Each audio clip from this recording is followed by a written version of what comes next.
Hello! In this video I'm going to show you and discuss this small-scale test setup of a new type of tabletop chocolate tempering machine. A tempering machine is an appliance needed to simplify and speed up the process of making nice-looking and tasty chocolate products. So you might be wondering, what exactly is tempering and why is it necessary? Can't you just melt chocolate and dip into it whatever you want to enrobe? The short answer is no. It is because the cocoa butter in chocolate contains different fats that melt at different temperatures. These fats solidified into 6 different crystal structures, but only one, the beta crystal, will give your chocolate a shiny surface and a nice snap. Tempering is the key to ensuring most of the cocoa butter crystallizes in this beta phase. Tempering involves heating the chocolate to melt all the crystal types, then cooling it in a controlled manner to encourage the formation of the right crystals. There are various methods for cooling, such as seeding or undercooling, but I will cover these methods in detail in a future video where I will also discuss the finished tempering machine prototype. For now, I'll keep this video focused on the basics. The thing is that currently available tabletop appliances you commonly find online are essentially just warming tanks. They allow you to melt chocolate and keep it at a consistent temperatures using resistive heating element, but they lack the capability to cool the chocolate down. That's where Peltier elements come into play. These thermoelectric devices can heat or cool, allowing for precise temperature control of the chocolate. Peltier elements work by transferring heat from one side to the other, utilizing materials such as bismuth telluride for the thermoelectric elements, copper for the interconnections, and aluminum oxide for backing. The setup of the thermoelements with alternating P and N doping means that one side gets hot while the other cools, and reversing the voltage switches the heat transfer direction. This test setup includes the basic components needed for chocolate tempering. First, we have a metal tank to hold the chocolate, which sits on a thermally conductive interface tank. This metal tank containing chocolate can be swapped out or removed for easy cleaning. Next, we have a Peltier element, which can either heat or cool the interface tank. A heatsink is attached to the other side of the Peltier element to maintain an adequate reference temperature. Then we have an NTC thermistor glued to the interface tank with a thermally conductive epoxy to monitor its temperature. There's also an infrared thermometer to measure the chocolate's temperature and the control electronics to acquire temperature data and power the Peltier element. This setup is connected to a computer interface written in Python, which allows me to monitor and control the system. During prototyping, I'm also using additional temporary temperature sensors. Specifically, I use a 4-channel thermometer with K-type probes, model TA612C from TASI, which has a USB interface for easy data collection. Here is a diagram of the setup I have just described. Power for the microcontroller comes from the USB, while the Peltier element is powered by a benchtop power supply. In a finished product, of course, the power supply would be integrated, as well as a user interface, like buttons and a display, or an LCD touchscreen. I'll save the topic of user interfaces for another video, as it deserves its own discussion. This setup serves two purposes. First, it allows me to test the building blocks of a full-size tempering machine, and second, it provides an introduction to product development. My goal is to give those of you who are new to engineering an overview of some of the processes and tools involved. The electronics were designed using the KiCad open source software. I'll show you a short tutorial on this CAD software, using the simple example of the interface board needed for the infrared temperature sensor. The main control board was also designed in KiCad and is based on an ST Microelectronics Nucleo board. I use LibreOffice Calc to manage the bits of materials. For this setup, I only created BOMs for the two PCBs, but later, for the full-size prototype, we'll need to prepare a comprehensive set of BOMs, including a top-level BOM, cable drawings, and an assembly procedure. So we'll cover these aspects in more detail in the future. Regarding PCBs, even if your project has a low part count or is just a single prototype, it's still good practice to create a BOM. It serves as a useful reference and a solid foundation for scaling up in future projects. Once the boards were completed, I imported them into FreeCAD, where I designed the rest of the setup. For a more detailed introduction to design and CAM with FreeCAD, you can check out my previous video. Here, I'll focus on how to import external parts, particularly printed circuit boards. The programming was done in STM32Cube IDE using FreeRTOS, a lightweight open-source operating system. I also implemented a command line interface from FreeRTOS for testing the board via USB. The control interface is written in Python. I used Qt Curator for the user interface and VS Code to develop the Python code to interface with connected instruments, like the power supply, the thermometer, or the oscilloscope. For system modeling, I use Modelica. When developing technical products, it can be useful to create a model of the intended design before moving into costly hardware development. Modelica is a powerful multiphysics simulation language with a vast library of components that can be dragged and dropped into simulations. However, Peltier modules are not part of the standard library. I'll show you how to create a reusable Modelica model for a Peltier module using OM-Edit, an open-source Modelica editor from the Open Modelica Association, so that you can see how straightforward it is to implement multiphysics simulations. I won't list here all the benefits of modeling, but it allows you to refine the design and make improvements before building any hardware. Modeling can also highlight areas where you need to expand your knowledge to successfully complete a project. Remember, your model doesn't have to be perfect from the start. It's a work in progress that can be refined over time. So let's begin by discussing the electronics used to drive the Peltier element. I'm using a TEC 12715 Peltier module, where 127 represents the number of elements and 15 is the maximum current rating of 15 amperes. This module measures 40 by 40 mm and operates at a nominal voltage of 12 volts, with a maximum voltage of 15 volts, providing up to 142 watts of cooling power. For optimal efficiency, it's best to operate these modules at around 30% of their maximum rating, but I'll cover this in detail in the next video when we discuss scaling this test setup to a full-size product prototype, because we will have to dive deeper into the physics of chocolate. Here, the current setup's chocolate tank holds 30 grams of chocolate, while a full-scale version would require a tank for around 1 kilogram of chocolate. For the power supply, we are using 12 volt and need a power stage that can generate a variable bipolar voltage to allow heating or cooling based on polarity. To achieve this, I used a full bridge switching stage. A PWM signal controls the switching, which feeds into LC filters to output stable voltages on both sides of the Peltier element. When both sides of the Peltier element have equal voltages, no current flows through it, meaning it doesn't transfer heat.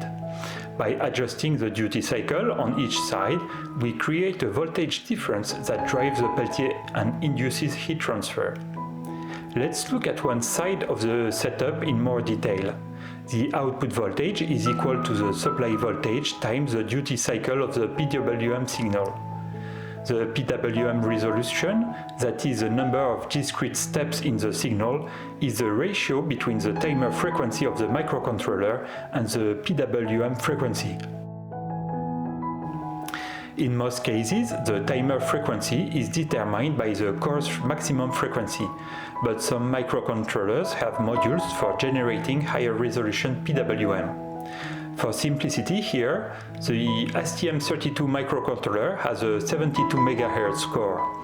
Dividing that by 100 kHz PWM frequency gives us 720 discrete steps, which is about 9.5 bits of resolution, and translates to approximately 16 mV steps for a 12 volt supply.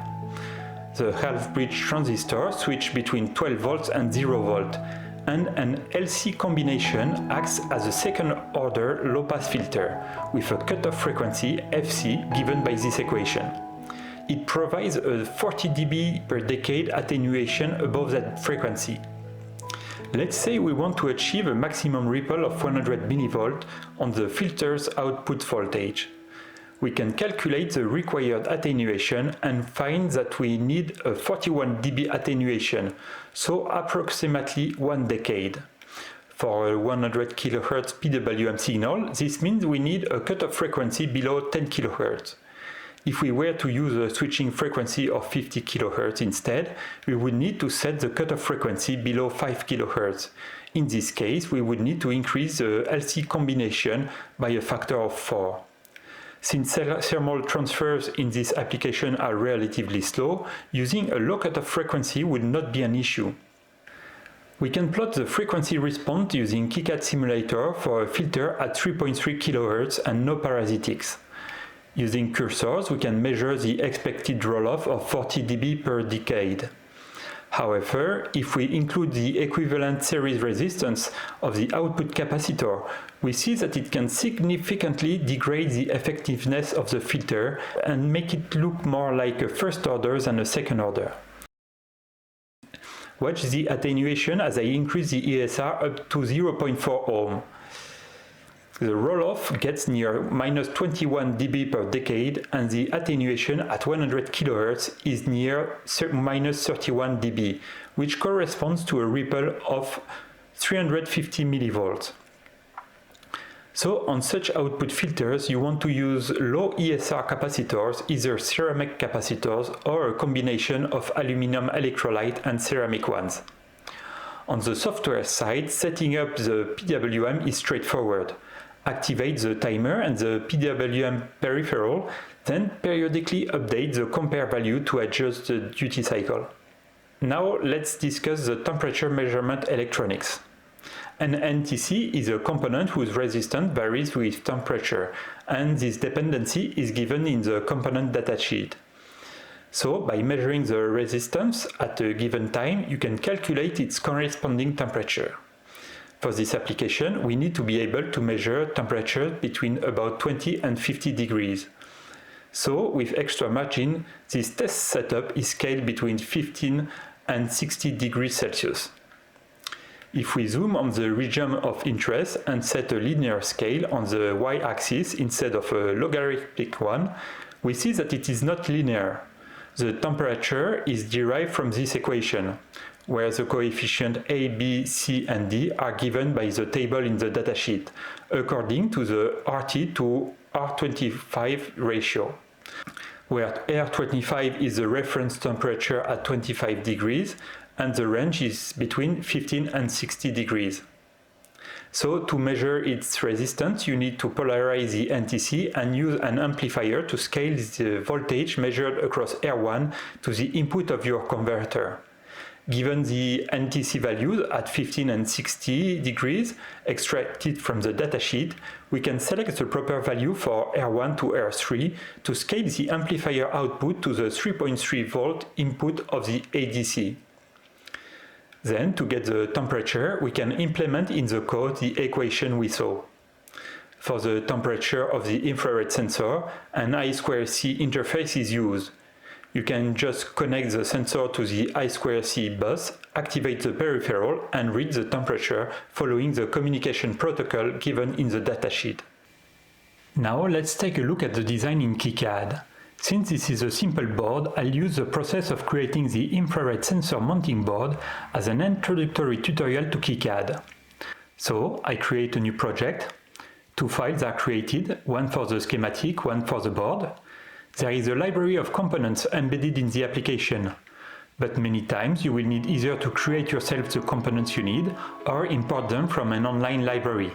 Here, the infrared sensor does not exist, so first I need to create a symbol and a footprint.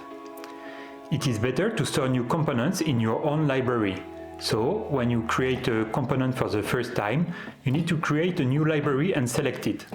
Then I open the datasheet to get the pinout of the sensor and I create a new symbol. I add 4 pins and specify their types.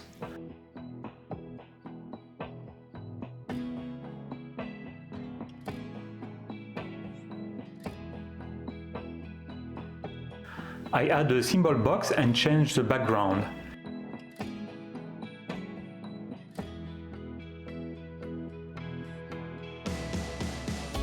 We can set the value and you can add extra details if needed. We will come back later to this configuration panel to permanently link the symbol to the footprint. Then I need a footprint. I check the datasheet and see it is a TO39 footprint with 4 pins. I open the footprint editor and check if the footprint already exists. It is present in the default library and I could use it as is, but I want to make a copy to my own library for 2 reasons. First, I want to attach to this footprint the 3D model of this particular component.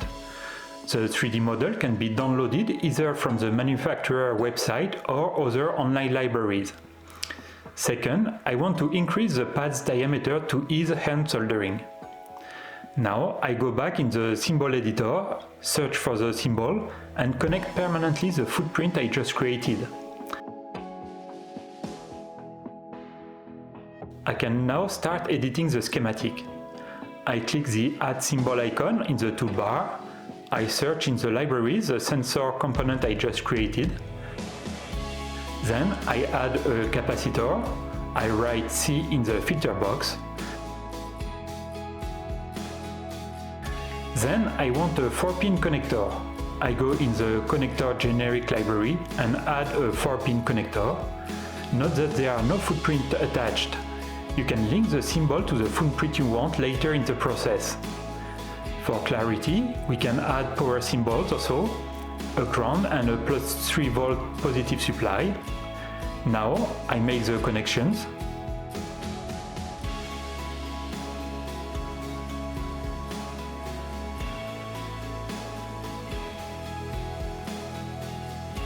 Next, we can add mounting holes to make it easier to attach the board to the setup. To finish, I set the capacitor's value to 100 nanofarad. Once this is done, we can assign footprints. We see that the sensor we created already has its footprint defined, as we did it in the symbol editor. For the capacitor, I go in the capacitor SMD library and select the 0603 hand soldering. For mounting holes, I set non-plated through hole for metric screws M2.5.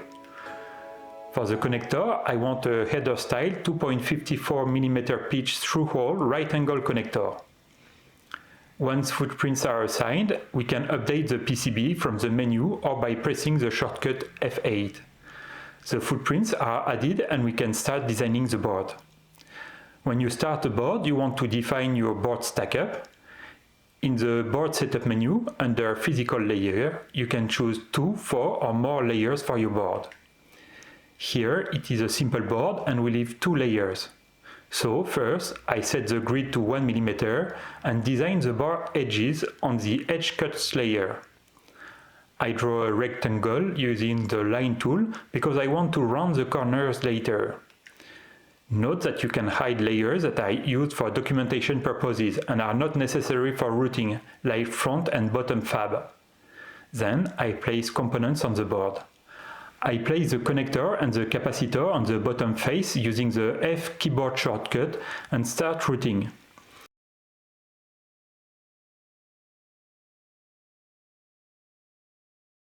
I create rounded corners on the board to remove sharp angles.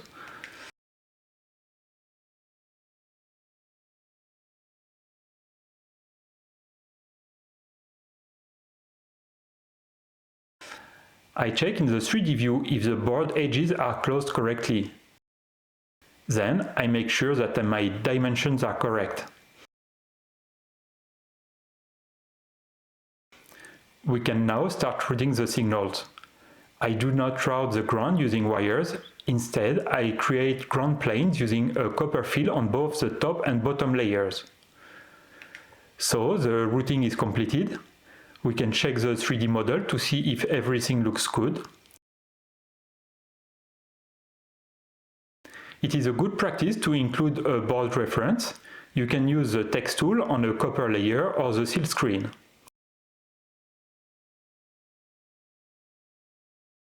Now you can export the files for manufacturing using the plot icon in the toolbar.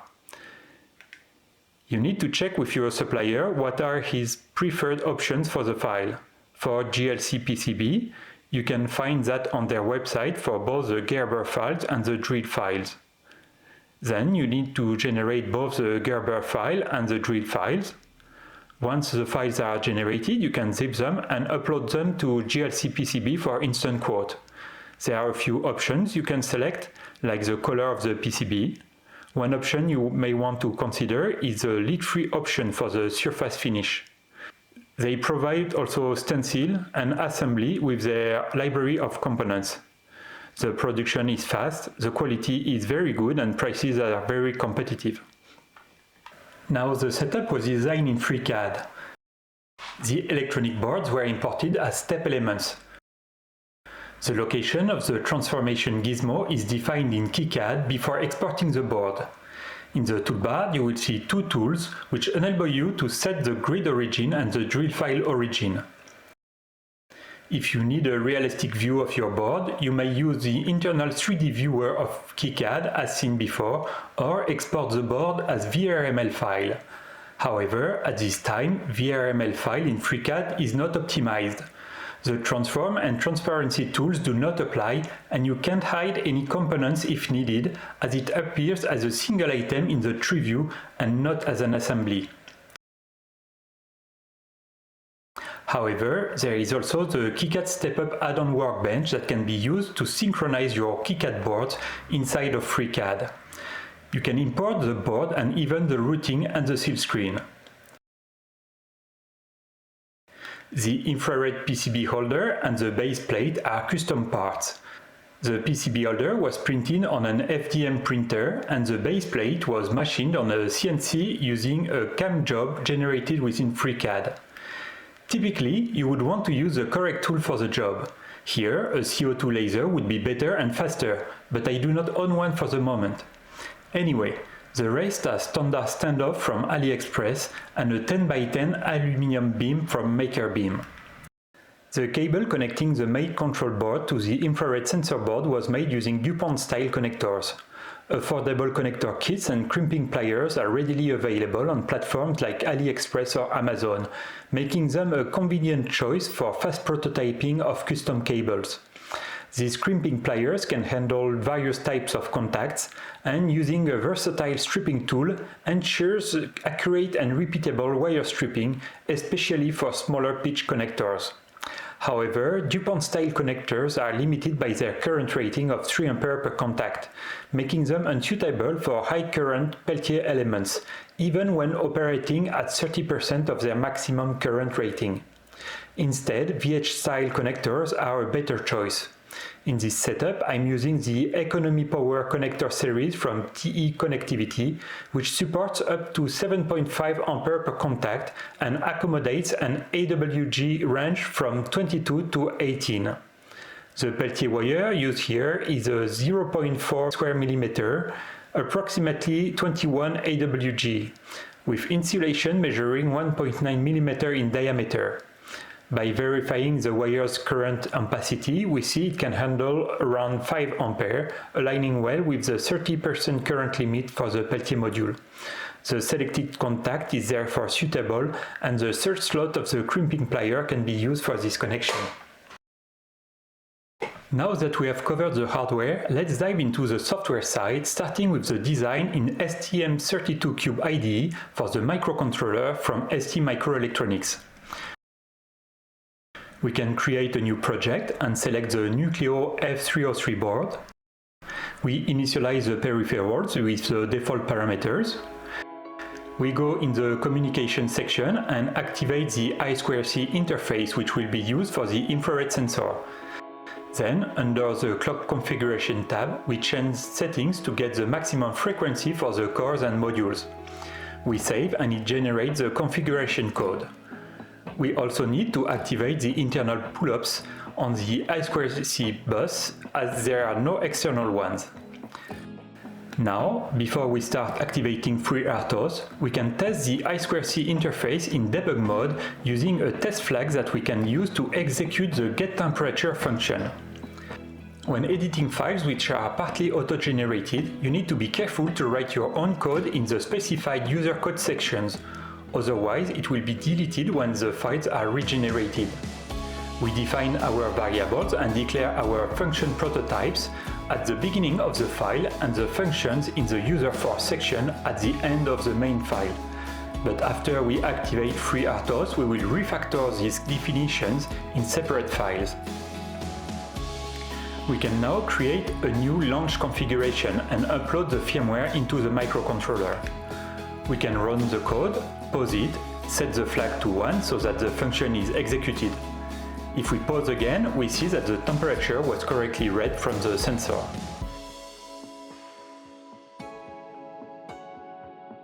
Now we can activate the other necessary peripherals, the ADC and the PWM. For the ADC, we are using two channels, one for the NTC temperature and one to measure the current flowing through the Peltier module. The timer 2 is used to trigger a periodic start of conversion event. We set the prescaler and the counter period so the trigger is at a frequency of 2 Hz. Then we enable a DMA channel to transfer the results.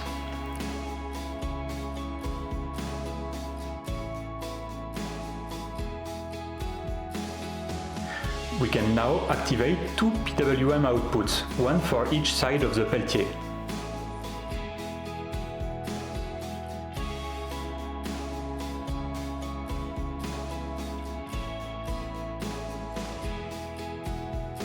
The tab user constant can be used to define the maximum PWM value.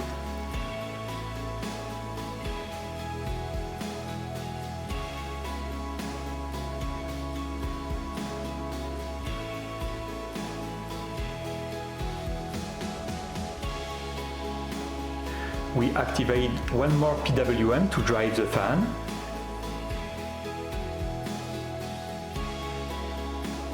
We change the UART baud rate to 9600 bps. We can also define a few GPIO outputs to serve as test points. Test points allow us to use an oscilloscope to easily measure timings and identify any concurrency issues. We can now activate FreeRTOS. A default task is created.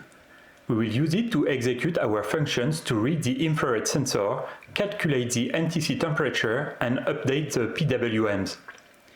We define another task to handle the serial communication and the command line interface. We save and get two recommendations, so we change those options accordingly. You can check a detailed step-by-step tutorial on how to implement the CLI on STM32 on the ST support website.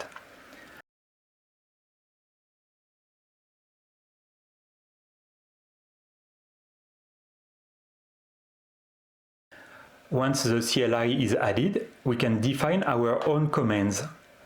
The functions related to our application are added to the default background task. In the main file, we implement the interrupt callback for the ADC. It registers the next DMA transfer and notifies the default tasks that the new data are available. And at the beginning of the main, we initialize the app and start all necessary timers. Finally, we can upload the firmware onto the board and test the commands with a serial terminal. The help command returns the available commands and the getT command correctly returns the two temperatures. Now we need a way to interact with the setup, to start the tempering, to stop it, to set the target temperatures, which are different depending on the chocolate type we are using, black, milk, white or ruby. As I said previously, this can be done for example with an LCD touchscreen, but I will discuss it in another video. Here, we can use a Python application on a PC to communicate with the microcontroller through USB. The GUI is made using Qt Creator. The process is simple. We start a new Python UI project. We add widgets to the UI form, for example a button and a label to which we give adequate names, for example BTN update and LBL temperature.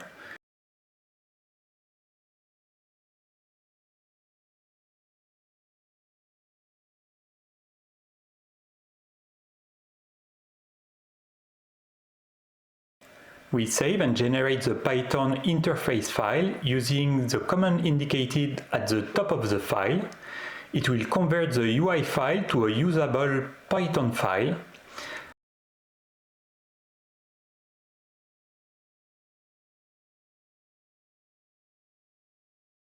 Then we can edit the application file. We create a dummy temperature parameter. We define a function to update the label when we click on the button.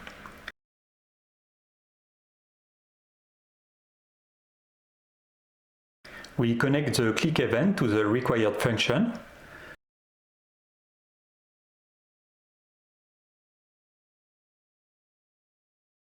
We can then run the application and we see that the label gets updated when we click on the button. Then we would need to get the temperature value from the microcontroller over the USB interface instead of using a dummy temperature. For that, we can first update the UI form to include a connect button and extra labels. The layout can be organized using horizontal and vertical box layouts.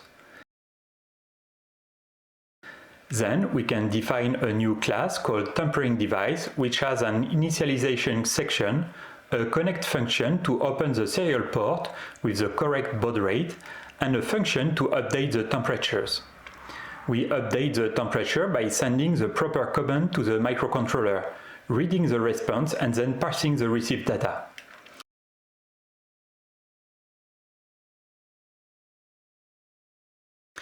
Communicating with the TASI multi-channel thermometer is very similar.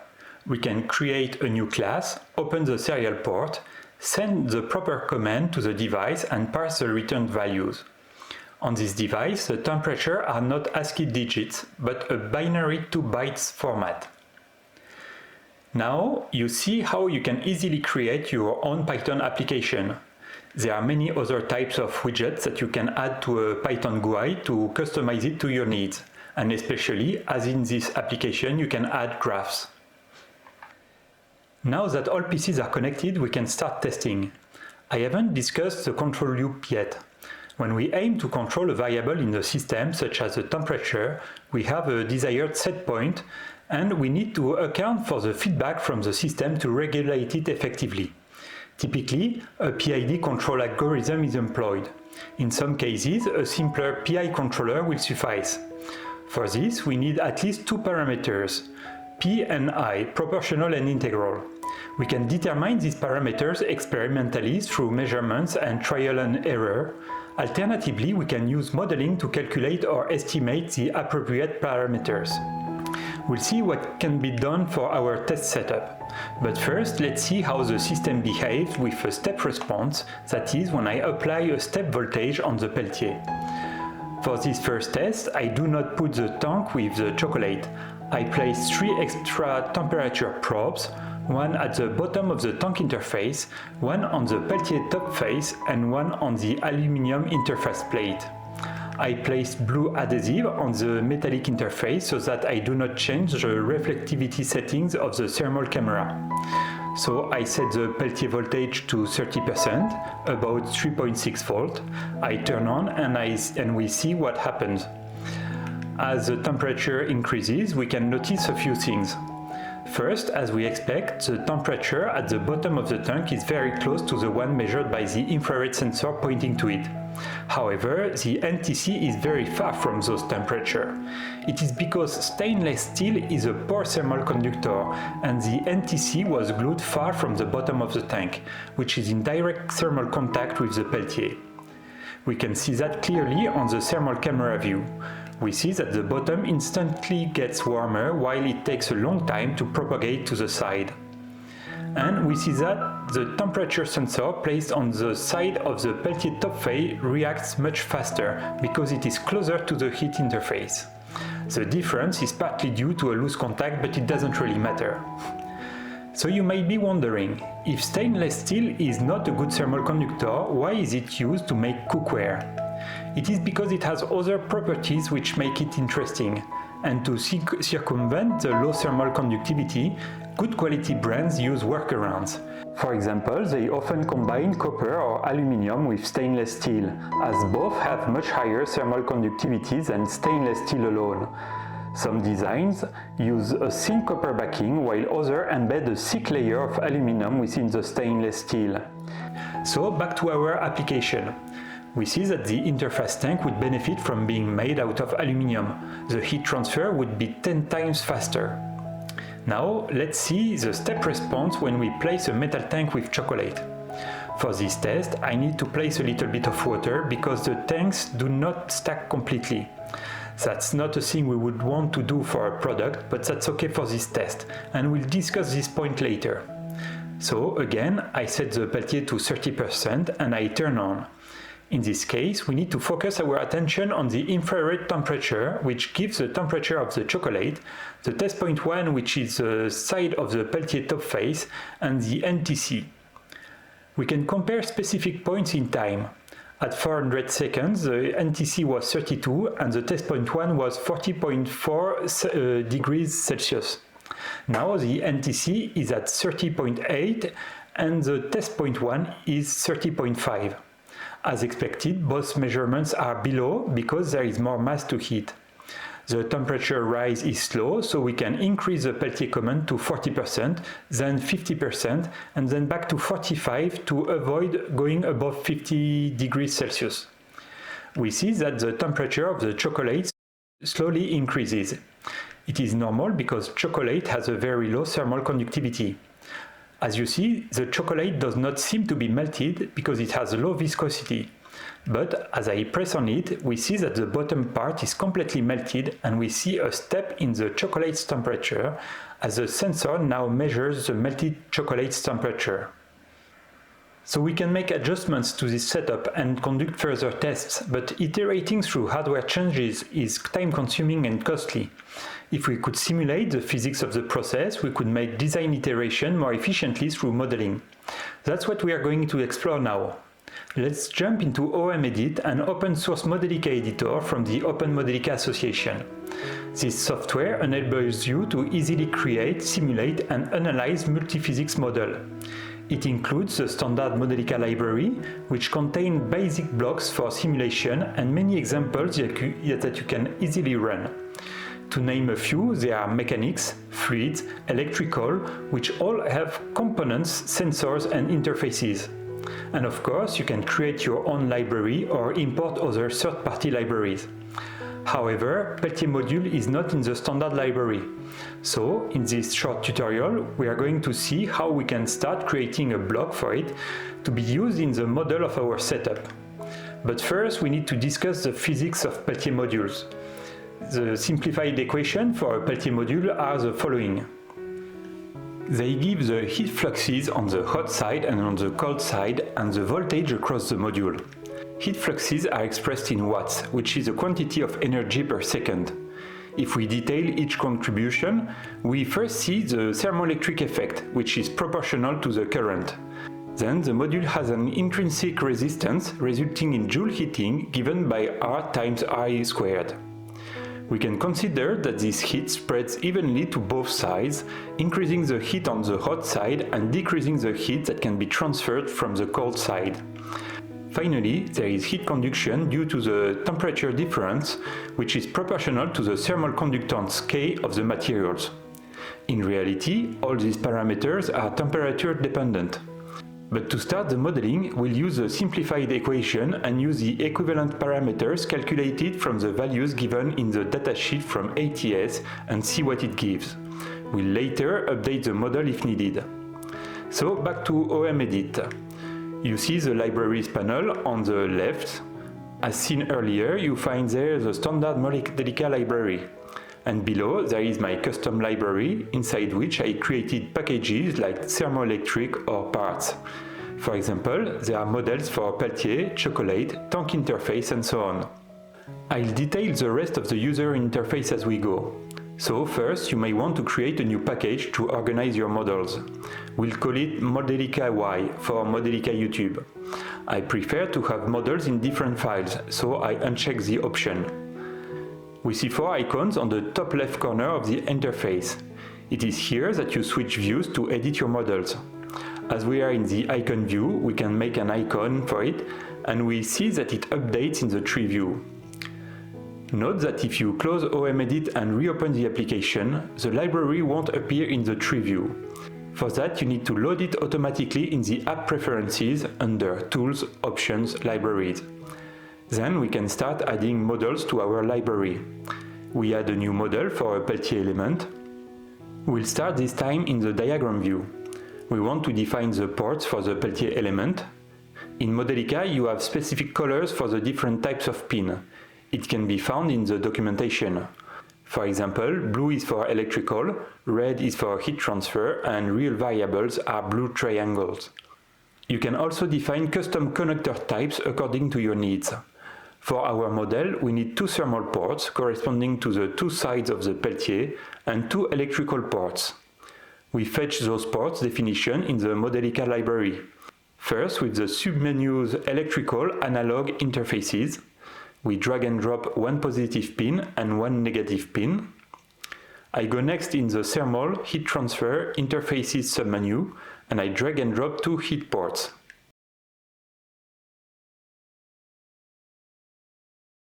If we check the text view, we see that the pins are added to reflect the diagram view. We can change port names for clarity, either in the diagram view or in the text view. We can go in the icon view and draw some shapes to reflect the device we are modeling. We make a rectangle, set in its properties the fill pattern to solid, and choose a fill color. As we add more shapes, we see the icon update in the tree view. We are now ready to implement the model based on the equations we saw earlier. We could use the diagram view using drag and drop mathematical blocks, but for this model I'm not going to do that. Instead, we can go directly into the text view and implement the model in text. Just before, we can create the model that will be used to simulate the Peltier block, so that we can see how it updates as we add elements to the text view of the Peltier model. We create a new model and call it Peltier simulation. We go in the diagram view and drag and drop the Peltier block. If we double-click the Peltier module, we see that there is no configuration available. So now, we go back in the text view. We import the international units system and we add a parameter of type SC.resistance. We save, we go back in the simulation model, double-click on the Peltier and see that there is now a resistance parameter that we can modify. But we will later set a default value for it. Next, we implement 2 other parameters that will be accessible in the configuration GUI and a few internal variables used by the solver.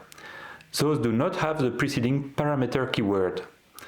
Then, in the equation section of the model, we implement the electrical and thermal equations. We define the voltage using the equation we saw earlier, and we need to ensure that the currents are fully defined. To do this, we add another equation for the current continuity, meaning the current entering the module equals the current exiting it. Without this, we will get an error. Next, we write the equation for QC and QH, and then connect them to the QFlow variable for each port. We can add comments and default values to the Peltier model. Next, we can finish to implement the simulation model. We add a ground from electrical analog basics. Then we need a voltage source. We can use a step voltage block found in electrical analog sources. We can also add the tank interface and the heatsink using the standard Modelica library. Both are heat capacitors that can be found in thermal heat transfer components. Heat capacitors have one parameter, the heat capacity, which is the mass times the mass heat capacity. Using standard blocks is quick, but once your model is set, you may want to update the icons to make it visually more representative. This makes it easier to identify parts and share your design with others. To give you an idea, here is what the simulation model of the setup can look like once details are added and icons are customized. Now we can set the model and the simulation parameters. The mass heat capacity of steel is 0.5 Joule per gram per Kelvin, and the mass is 25 gram. So we write 12.5 Joule per Kelvin for the tank interface heat capacity. For aluminium, it is 0.9 and the mass is 41 grams, so we write 37. We can set a step voltage of 2 volts after a delay of 5 seconds. It is a slow process, so we can make time steps of 1 second and set a duration of 300 seconds. We can run the simulation and check if the result seems correct. In the right tree view, we can see all the variables in the model. We can select the temperatures for the tank and the heatsink. As we expect, with a positive voltage, what we define as the bottom phase is heating and the top phase is cooling. Below, on the bottom right, there are tabs to switch between plotting and modeling. We can go on and add other blocks like convection, fixed temperature sources, thermal resistance, and a temperature sensor. The temperature sensor is not necessary at this time because internal variables can be monitored without a sensor. But we will need it when we implement a PID controller. The purpose here is to show you the conversion which occurs with a sensor, from a thermal port red square to a blue triangle, which is a real variable that will be needed for the PID. Later, we can close the loop by adding a PI control block and a constant variable for the target temperature. Once the preliminary model is defined, we can conduct tests to determine how closely it resembles a real Peltier module. So we can run a simulation, export the results in a CSV file, then import them in the control application to compare them to the measurements. The dashed line represents the simulation data. As we can see, the simulation values are not entirely off and show a reasonable trend when compared to the experimental results, but they lack the precision needed for accurate prediction. The tank interface temperature takes longer to heat and the base plate temperature experiences drift. This occurs because in the simulation, several system parameters are not evaluated. Also, the simulation takes only into account heat capacities, but do not take into account the dimensions of the objects, that is, the thermal transfer time through distance and the induced temperature gradients. This is clearly visible with the temperature measured by the NTC, which is located about 20 mm from the bottom of the tank. If we wanted a more accurate result, we would need to evaluate all elements. However, as a full-scale prototype would significantly differ from this test setup, we are not going to do that now. However, we can list the key differences and the things that we will have to take into account and the others that we can neglect. In any case, we would first need to have a correct model for the Peltier module. For that, we can test a Peltier module alone with temperature probe placed on both sides. We can also enclose the module in polystyrene foam to minimize heat loss due to air convection, as polystyrene foam has a low thermal conductivity.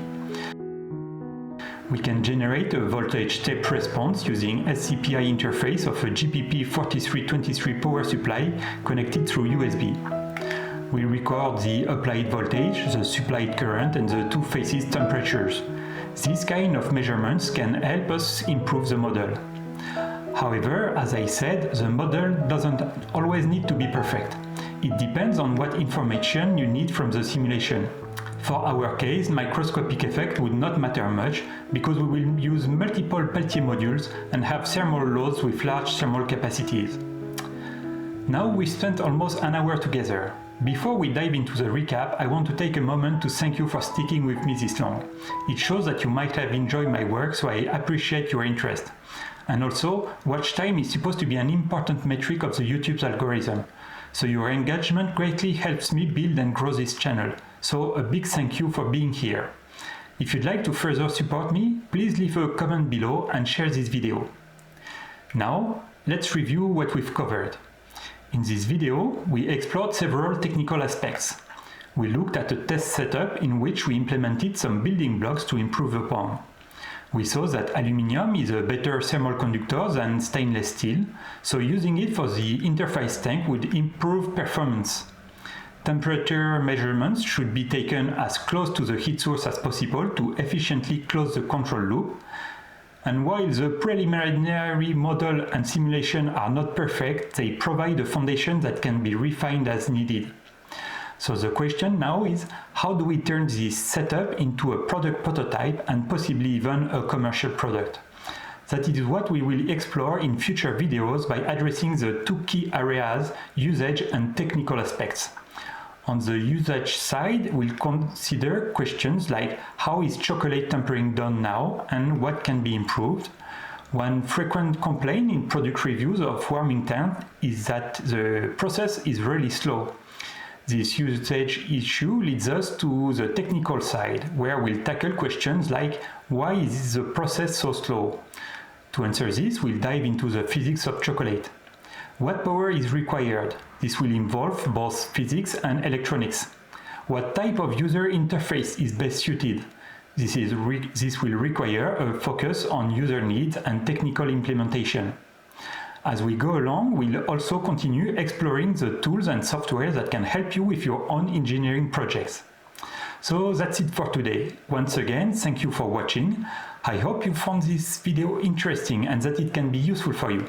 If you want to see more or want to support this channel, please consider subscribing, leaving a like and sharing this video with your friends. It will definitely help me get started. So have a great day and see you soon.